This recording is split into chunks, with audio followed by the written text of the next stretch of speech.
The construction of the Suez Canal.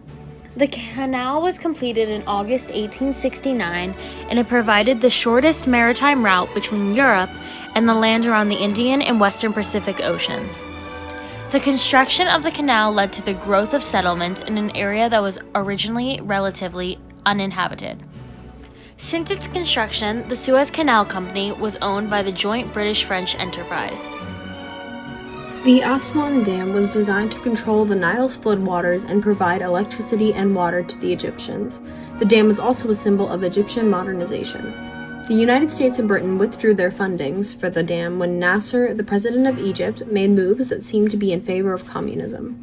Without funding from other countries, Nasser was forced to nationalize the Suez and generate revenue from tolls collected from ships crossing the canal. Britain and France saw this as a threat to their national interest, which led them to find a military solution that involved Israel. President Nasser delivering his fiery speech telling of his nationalization of the Suez Canal, a seizure from private interests that the Egyptian says is his answer to the West for refusing to finance the Aswan Dam. It's a situation fraught with implications. But undeterred, President Nasser raises his country's flag to symbolize his action. And although his followers hail him and carry him triumphantly on their shoulders, in London, Paris, and Washington, the fate of the strategic waterway causes grave concern. A lifeline between the East and West, the free world does not want it dependent on the Egyptian government. What came next was the invasion of Sinai. The British and French leaders contacted the Israeli government and planned a march toward the Suez, where they would warn Egypt to stay away from the canal. This gave Israel the opportunity to gain control over the Gaza Strip and the Sinai Peninsula.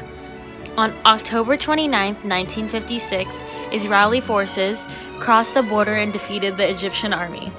The United States and the Soviet Union presented a ceasefire as a solution to the United States in an evacuation of troops in Egypt. Britain and France had sent their forces in to teach Egypt's President Nasser a lesson. Earlier that summer, he had nationalized the Suez Canal, claiming its revenues for Egypt. But for the previous 74 years, this vital lifeline for oil supplies to Europe had been in British control. With its ally France, Britain decided on a military strike to get it back. From the outset, the mission was a diplomatic disaster. The Americans were totally opposed, the United Nations demanded an immediate ceasefire, and the Egyptians blocked the canal with sabotage ships.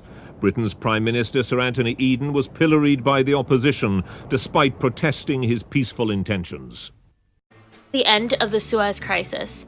After the troops were pulled out of Egypt, Britain and France lost their influence on Egypt and the canal.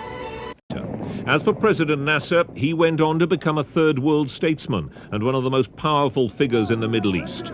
The Suez Canal remains under Egyptian sovereignty to this day.